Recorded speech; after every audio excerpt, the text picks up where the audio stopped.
Alhamdulillah pada malam hari ini kita bisa melanjutkan kembali kajian fikih kita. Kita masih meneruskan tentang bab nikah. Faslun, fasal. Wala yashihu, dan tidak sah aqdun nikahi, akad nikah, illa biwaliyin, kecuali dengan wali, zakarin laki-laki,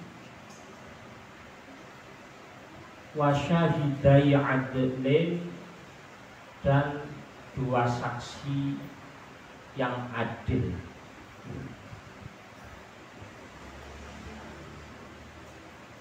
Jadi wanita itu tidak bisa menikahkan dirinya sendiri, tidak bisa. Wanita itu entah gadis ataupun janda, ini harus dinikahkan oleh wali.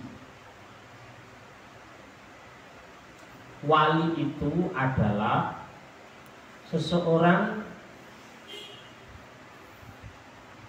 yang memiliki hak atau kuasa untuk menikahkan wanita tersebut.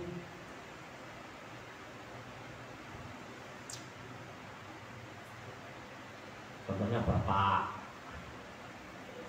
bapaknya wanita, bapaknya meninggal, kakeknya masih hidup, misalkan ya kakek dan lain-lain. Kalau untuk laki-laki nggak pakai wali.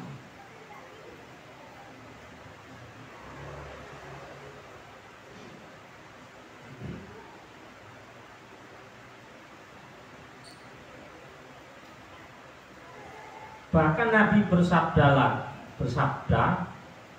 wa makana min nikahin ghairi dzalik fahuwa batil. Pernikahan yang enggak ada walinya, enggak ada saksinya, itu batal, tidak sah.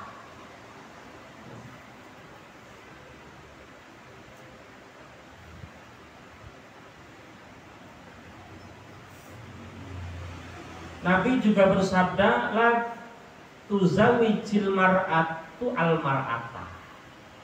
Wanita nggak boleh menikahkan wanita. Misalkan ibu nikahkan anak perempuannya, nggak sah, harus bapak. Wala tuzawiju nafsaha, wanita itu juga nggak boleh menikahkan dirinya sendiri, harus pakai wali.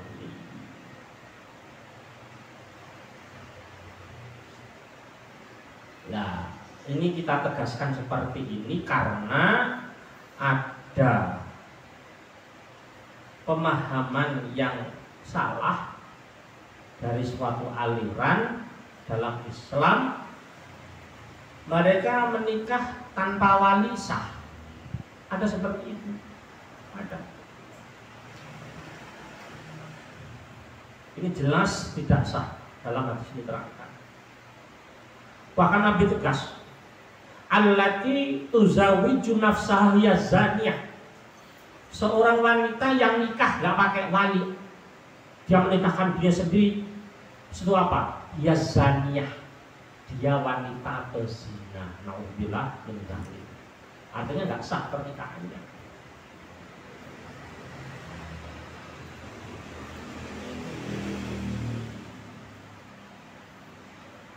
Bahkan lebih tegas, tapi mengatakan ayyuma mar'atin nakahat bi ghairi idzni waliha fa nikahuha batilun salasa marrat. Nabi mengulangi 3 kali, sampai 3 kali. Apa itu? Tiap-tiap wanita yang nikah tanpa izin walinya, maka nikahnya batal. Diulang 3 kali. Kok ada orang tua yang tidak mau menikahkan putrinya, kan ada wali nggak mau menikahkan putrinya karena nggak setuju. Ini namanya wali abol atau ubul. Jadi wali abol atau ubul itu wali yang nggak mau menikahkan putrinya karena nggak setuju. Terus bagaimana itu? Nah, begini. Kalau tidak setujunya wali karena alasan syar'i, misalkan anaknya mau menikah dengan laki-laki yang nggak pernah sholat, suka mabuk-mabukan, bapak nggak setuju, nak, bapak nggak mewalikan. Ini kan tidak setujunya orang tua, ayah itu tidak setujunya itu kan karena alasan syar'i, alasan yang dibenarkan agama. Maka anak itu nggak bisa nikah walaupun pakai wali hakim. Tetapi kalau alasan ayahnya nggak setuju itu tidak syar'i, contohnya, nak, bapak nggak setuju kamu nikah sama dia. Kenapa? Dia gajinya sedikit. Dia datang melamarmu pakai sepeda kayu. Dia miskin. Nah, jadi menolak menikahkan anaknya gara-gara calon mantunya miskin, tapi dia rajin ibadah, agamanya taat. Nah, alasan orang tua seperti itu tidak syar'i. Maka anak ketika orang tua nggak mau mewalikan seperti itu, namanya wali ubul. Anak bisa dinikahkan oleh wali hakim. Pak Penghulu nanti musyawarah sama Pak Penghulu. Cumatnya ya diapa-apakan. Orang itu menikahkan seumur hidup sampai dibawa ke surga. Kalau nggak dapat restu dari orang tua kan ganjel kan begitu kan. Ganjel. Nah, kalau bisa diusahakan apa? Ya cari ridho orang tua yang sama-sama cocok.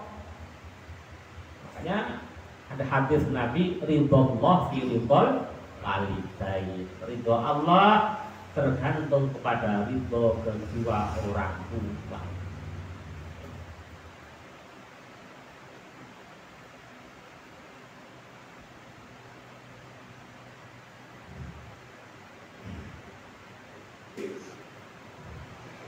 Tapi permasalahan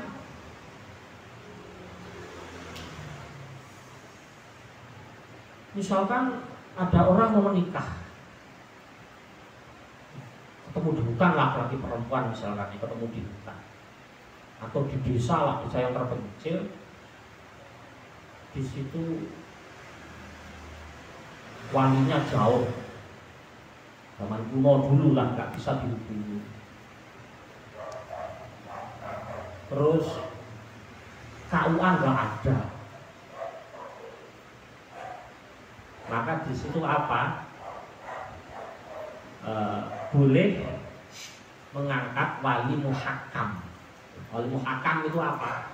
Beda dengan hakim. Kalau wali hakim itu wali yang diangkat pemerintah. Kalau sekarang ya dulu itu kan diangkat pemerintah, orang Kementerian Agama. Kalau muhakam itu dia tidak diangkat pemerintah, tapi dia ulama yang memang mumpuni di bidangnya, bukan ulama-ulamaan, dia mumpuni. Maka ketika itu bisa pakai wali muhakam. Muhakam bukan kiai, tapi harus benar-benar dia ahli agama. Bahkan yang mengatakan harus mujtahid.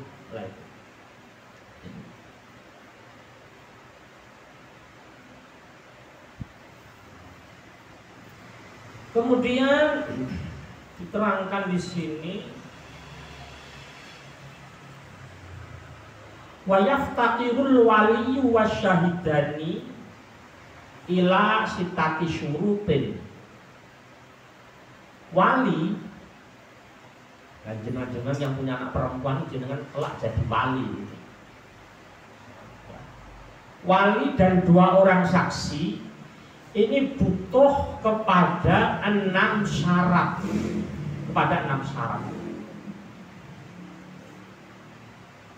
Yang pertama al-islamu Islam. Misalkan ada anak perempuan yang mu'alaf mau nikah, bapaknya non muslim, nggak bisa mewalikan, otomatis itu nanti walinya wali hakim. Saya tadi siang dapat pertanyaan di WA, Ustaz, misalkan kok ada anak perempuan mau nikah yang mu'alaf, bapaknya non muslim, apakah di situ wali hakim? Apakah ayahnya wanita non muslim, wanita mu'alaf tadi yang non muslim itu harus pasrah wali, menyerahkan anaknya kepada hakim? Tidak. Karena apa? Karena otomatis kalau dia sudah muslimah anaknya, otomatis walinya wali hakim. Jadi walaupun nggak diserahkan itu sudah sah. Tapi ya untuk unggah-ungguh biar menghormati, Pak, permisi, ini anaknya saya nikahkan, bisa kita mulai, Pak. Nah itu lebih bagus, menghormati, Pak. Jadi Islam, yang pertama harus Islam. Kemudian al bulughu dan balik. Wal aku berakal, wal huriyatu merdeka, wal dhukuratu harus laki-laki, wal adalatu harus adil.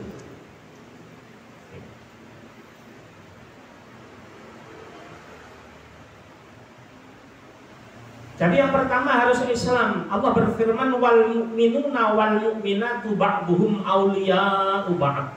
Artinya orang-orang beriman laki-laki dan orang-orang beriman perempuan satu dengan lainnya aulia. Aulia itu saling mewalikan. Mewalikan berarti saling tolong menolong.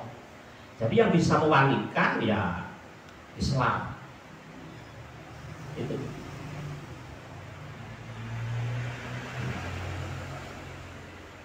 Kemudian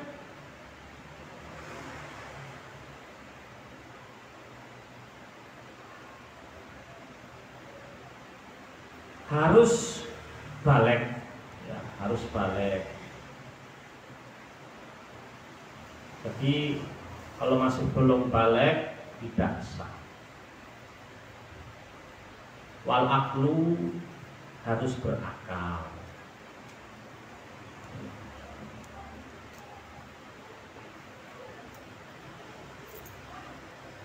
Jadi ihtarozabi anisobi. Jadi untuk anak-anak ini nggak boleh jadi wali dan termasuk jadi saksi nggak boleh. Wal majnun, orang gila, ya nggak boleh jadi wali saksi. Bapaknya gila, ya nggak bisa. Berarti turun, bukan langsung wali hakim kalau bapaknya gila. Disuruh lihat kayaknya ada nggak? Kayaknya ada nggak? Kalau nggak ada, kemudian saudaranya bapak ada nggak? Saudaranya bapak berarti siapa? Paman. Urutannya panjang. Jadi itu.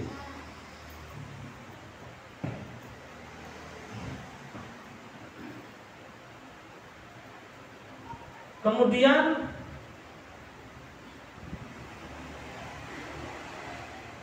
termasuk berakal, wali harus berakal atau saksi. Itu al-haram. Haram itu apa? Bukan haram. Haram itu pikun.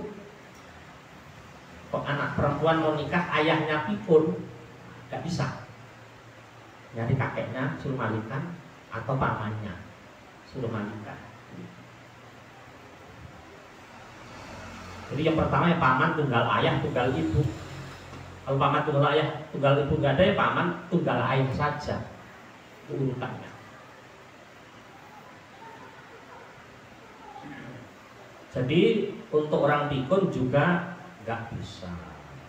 Termasuk wakadzalika al-hajar bisafah.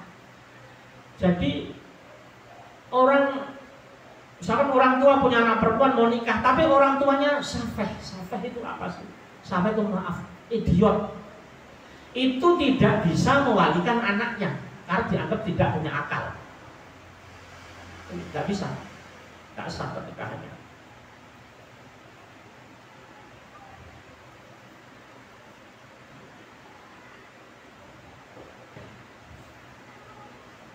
Kemudian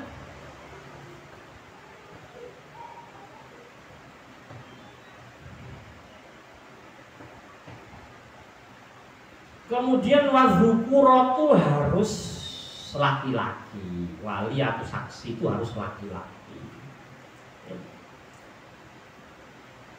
Ini perempuan jadi wali jadi saksi tidak bisa. Wal khunfa, khunfa itu kalau saya ngaji maknanya bopo burus. Apa bopo burus itu? Waria, waria nggak bisa jadi wali, nggak bisa jadi saksi. Wal adalah, dan harus adil. Jadi wali saksi itu harus adil. Adil itu berarti apa maksudnya? Adil itu ghairul fasik. Orang tua yang mewalikan tidak fasik. Wal saksi juga tidak fasik. Fasik itu apa? Sering melakukan dosa-dosa. Makanya mohon maaf ya, kalau kita mau ngakad nikahkan anak kita, nyaris 2 orang saksi itu jangan karena ada unsur kedekatan teman saja. Oh, teman saya akrab, tak jadikan saksi. Tapi dia nggak sholat. Nah, ini fasik berarti. Makanya cari saksi yang soleh, yang soleh.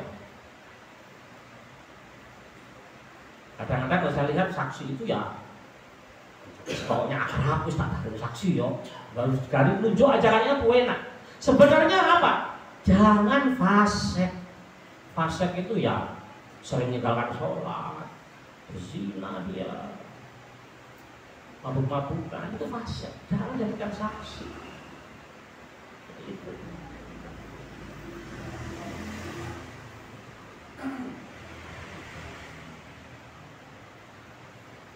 Lah, kemudian bagaimana sekarang keadaan zaman sekarang ini?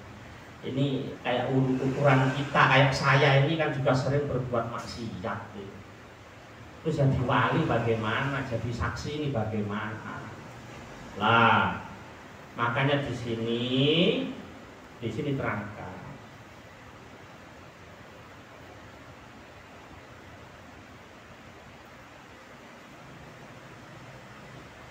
Nah, Imam Ghazali mengatakan annahu la salabnahul wilayah lam taqalat ila haqqin yartaqibu ma nafsihi bihi waliyun wa illa fala.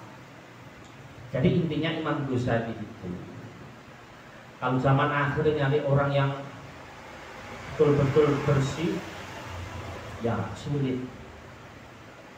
Cumanya begini, orang fasik itu kan sering melakukan dosa. Makanya terangkan di sini.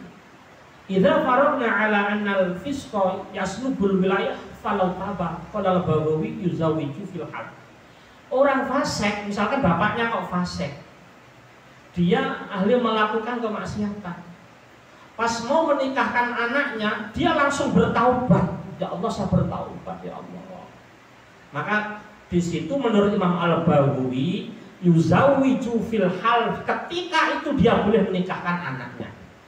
Makanya kenapa sebelum akad nikah dimulai sudah kumpul 2 orang saksi laki-laki, kumpul mempelai laki-laki sama wanitanya, nggak usah ikut dulu.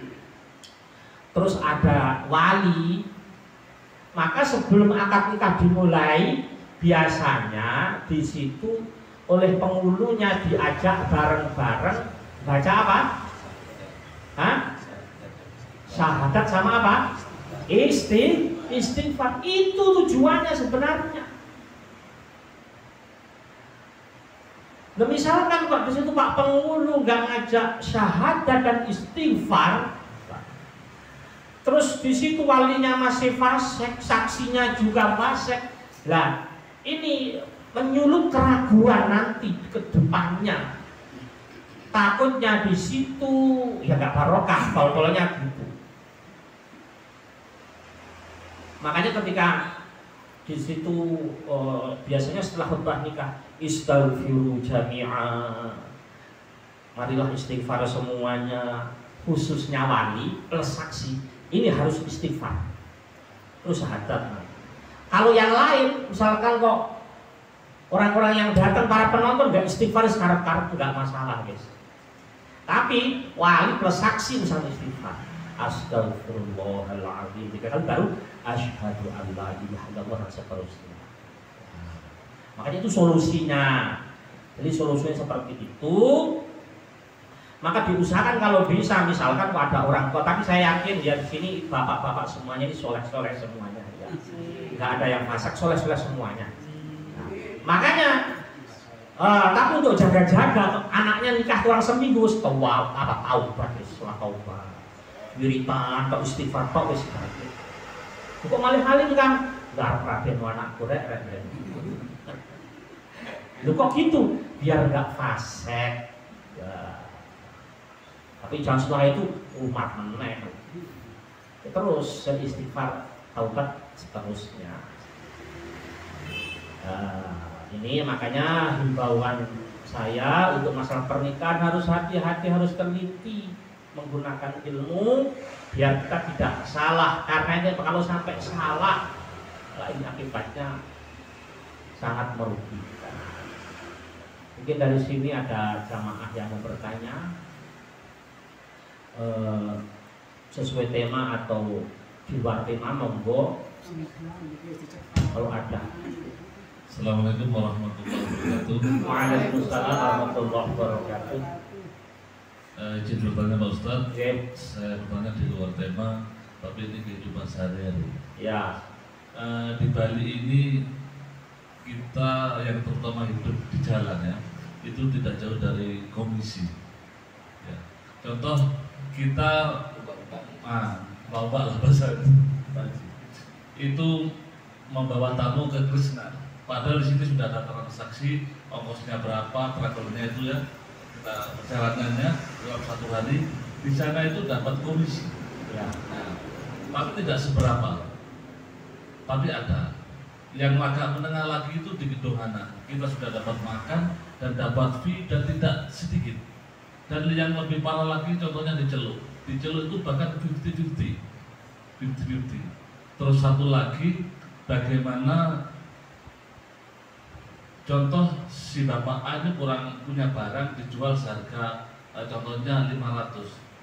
Oke ya, kamu minta 500, saya punya pembeli, katakanlah tulis, saya jual sampai 1 juta ataupun 1.500. Bapak yang punya barang kan tidak bisa berbuat karena sudah ada transaksinya 500. Meskipun di dalam hatinya kan kecewa. Nah, apakah pendapat seperti itu bagaimana menurut Islam? Assalamualaikum warahmatullahi wabarakatuh. Waalaikumsalam. Jadi itu intinya adalah uang jasa ya. Uang jasa. Jadi pemilik restoran misalkan itu dengan jasanya guide atau jasanya supir ngajak tamu ke situ, dia berterima kasih, sudah tak kasih fee, tak kasih persenan, keuntungan.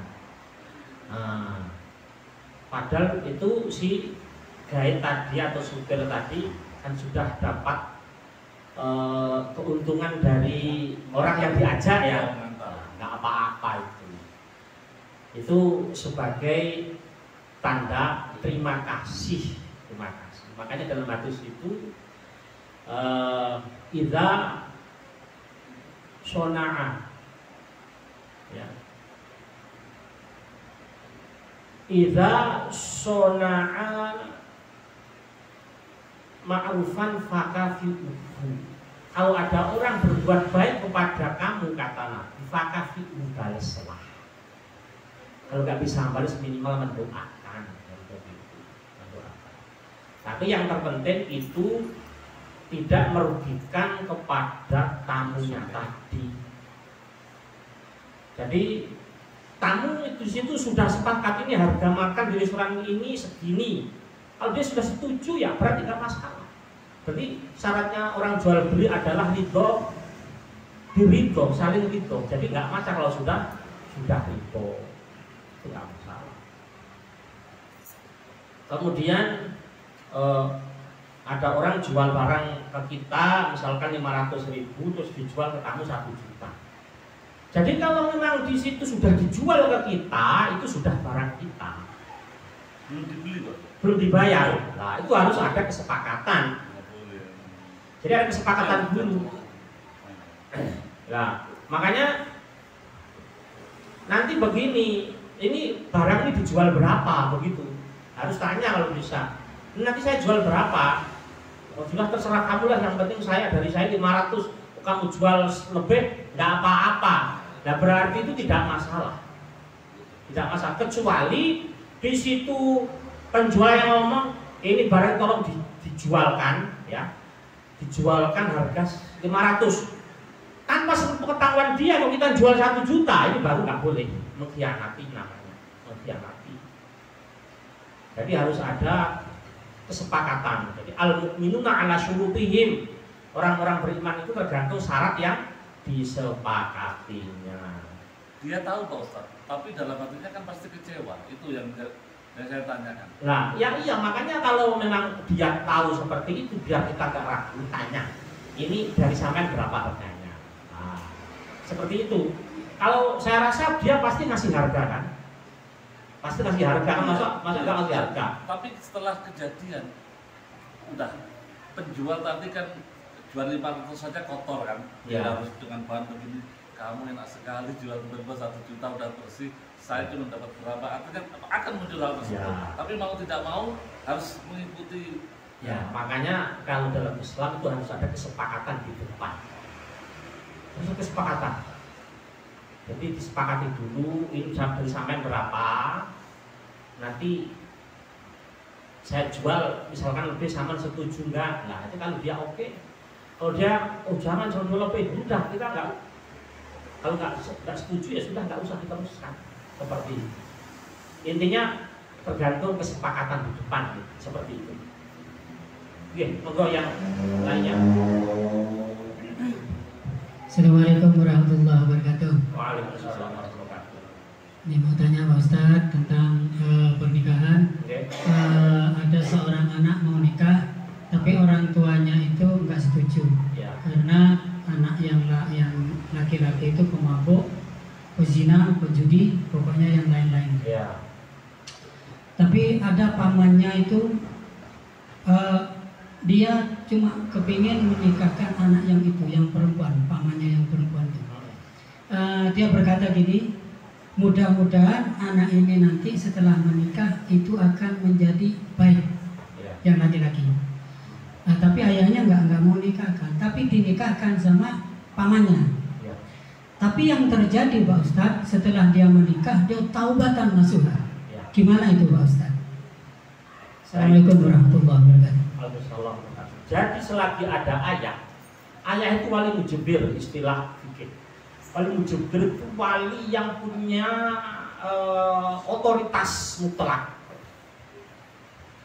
Jadi itu ayah. Jadi selagi ayah nggak setuju, bahkan setujunya kan syar'i itu ayah itu kan. Karena kalau mantunya kan ahli maksiat, pemabuk, nggak sholat. Itu berarti anak wanita itu ya harus cari laki-laki lain, calon suami lain. Kecuali itu calon suaminya kok bagus, ahli ibadah, ayahnya menolak, lalu dia bisa menggunakan wali hakim. Lah apa anaknya yang menikahkan seperti itu tanpa ada persetujuan ayah, ya itu tidak boleh sebenarnya, tidak boleh. Makanya harus tahu penyebabnya kenapa ayah itu tidak setuju. Jadi ketika masih ada wali teratas di situ untuk wali-wali bawahnya namanya wali asobah namanya itu jangan melangkai dulu. Perkara nanti kok setelah menikah kok bertaubat, nah ini kan urusan nomor selanjutnya ya. Yang penting dilihat yang pertamanya. Yang dilihat pertamanya dulu, karena Nabi bersabda, falfar bidatin taribat yadaka. Pilihlah yang memiliki agama yang kuat, taribat yadaka, maka engkau akan mendapatkan keuntungan. Jadi begitu saran saya. Assalamualaikum warahmatullahi wabarakatuh. Waalaikumsalam warahmatullahi wabarakatuh. Ini masalah pernikahan. Kalau nikah di Indonesia itu kan harus satu agama. Tetapi kenapa di luar negeri itu banyak di antara dua agama bisa menikahkan? Apakah itu pakai fikihnya lain gitu bahasa maksud saya begitu? Ya. Terus yang kedua, bagaimana hukumnya sholat orang itu kalau sudah tua dan pikun gitu? Karena kebanyakan orang tua dan pikun itu sholat itu, maaf ini, baru Allah Akbar sudah assalamualaikum. Ya. Terima kasih. Assalamualaikum warahmatullahi wabarakatuh. Waalaikumsalam. Ya. Jadi dalam Islam memang diperbolehkan menikahi kepada wanita ahli kitab. Ahli kitab itu orang Yahudi, wanita Yahudi dan Nasrani. Jadi dalam Quran memang diperbolehkan. Cumanya untuk akhir-akhir zaman ini, termasuk di Indonesia MUI itu melarang. Karena keadaan ahli kitab zaman dahulu itu dianggap masih lumayan murni lah. Kalau sekarang ya ahli kitab itu sudah banyak terjadi distorsi kitab suci, ajarannya melenceng, bid'ah-bid'ahnya, pokoknya yang tidak sesuai. Makanya di Indonesia melarang. Jadi nggak sembarang nikah dengan non muslim, yang dimaksud ahlul kitab Yahudi sama Nasrani. Kalau sudah ahlul kitab itu kan nggak boleh. Mohon maaf, dengan agama selain dua itu loh ya. Kalau agama Majusi, agama Buddha dan lain-lain, Konghucu itu nggak boleh karena bukan ahlul kitab.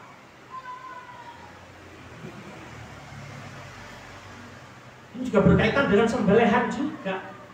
Berkaitan dengan sembelihan. Kalau zaman dalam fikih itu sembelihan ahli kitab itu halal kita makan, Yahudi Nasrani, sembelihannya halal. Tapi di Indonesia juga lebih hati-hati. Keadaan ahli kitab zaman dahulu dengan sekarang sudah beda. Seperti itu. Kemudian ketika orang tua pikun itu sholat bagaimana? Kalau memang sudah benar-benar pikun, artinya dia sudah lupanya itu lupa serius, maka di situ sholat itu syarat wajibnya adalah madama akluhu sabitan. Selagi orang itu akalnya masih ada, dia wajib sholat. Walaupun orangnya suwehat, gagah perkasa, tapi kok pikun, nggak wajib. Kok ada orang sakit sekarat, sakit benar-benar lemah, gerakkan tangan kaki nggak bisa, bisanya cuma berkedip, tapi akalnya masih ada, wajib sholat. Segagah apapun orang, kok pikun atau di situ hilang ingatan atau gila, nggak wajib sholat. Jadi sholat itu, khususnya sholat itu kewajibannya apa? Yang terutama adalah berakal. Selain balik juga berakal. Itu Pak Haji. Silakan. Assalamualaikum. Ibunya sama nanya, ibunya itu kan dulu muslim tapi sekarang sudah masuk agama lain. Tapi belakangan ini ibunya itu mulai seperti yakin lagi dengan Islam. Kira-kira sebagai anak saya saranin apa gitu. Dan saya lihat itu ibunya sudah mulai yakin dengan Islam lagi, kayak dia sudah mulai takut gitu karena dia merasa dia nggak sholat, dia takut gitu. Dan berbagai macam tingkahnya gitu. Dan Kira-kira sebagai anak saya saranin apa yang terbaik? Ya, Itu aja. jadi begini,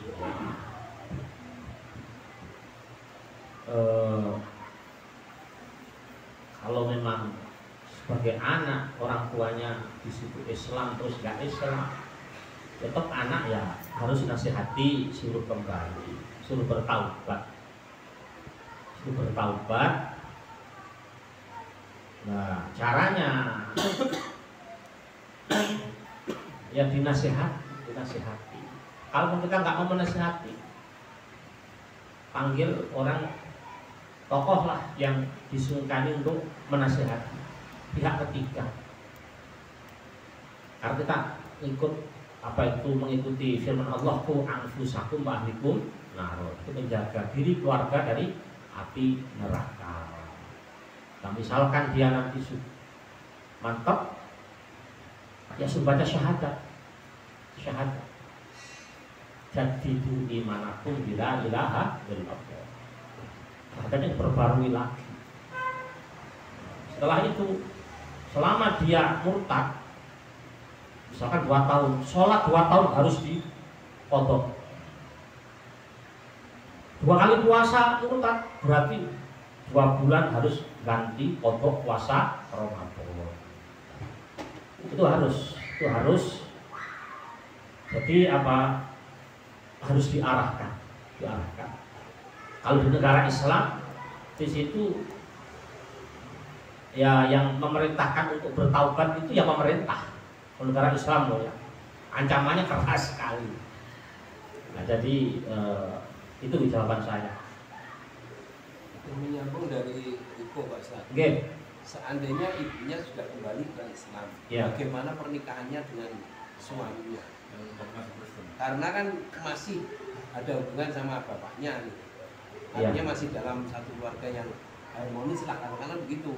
Tapi sekarang kan lagi di non muslim kan begitu. Nah, sekarang kan karena itu udah masuk Islam, mungkin sekarang udah mulai terpancing sedikit banyak, udah mulai takut apa yang dibilang itu tadi lah. Nanti seandainya bener-bener udah syahadat, bagaimana dengan pernikahan? Otomatis fasah itu rusak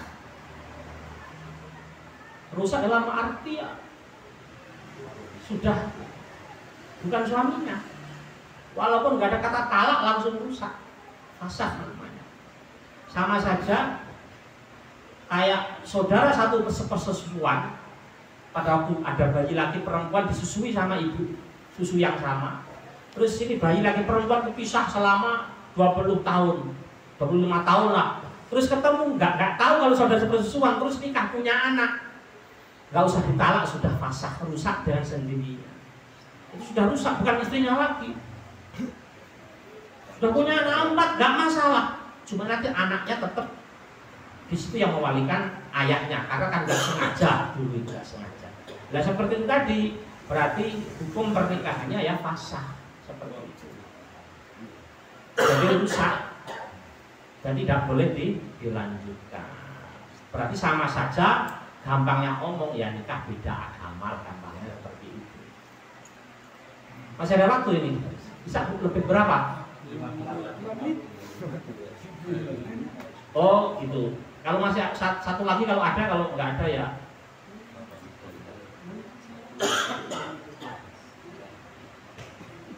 Oke, monggo. Monggo silakan. Oh sudah. Baik. Ya baik. Demikian yang bisa kita bahas bersama. Semoga pertemuan kita mendapatkan barakah dari Allah Subhanahu wa taala. Kehadiran kita di majelis ilmu, ringannya langkah kita menuju majelis ilmu ini, kelak akan Allah ringankan langkah kita menuju surganya. Amin. Kita akhir hamdalah, alhamdulillahirabbil alamin. Subhanaka wa bihamdika asyhadu an la ilaha illa anta astaghfiruka wa atubu ilaik. Wassalamualaikum warahmatullahi wabarakatuh.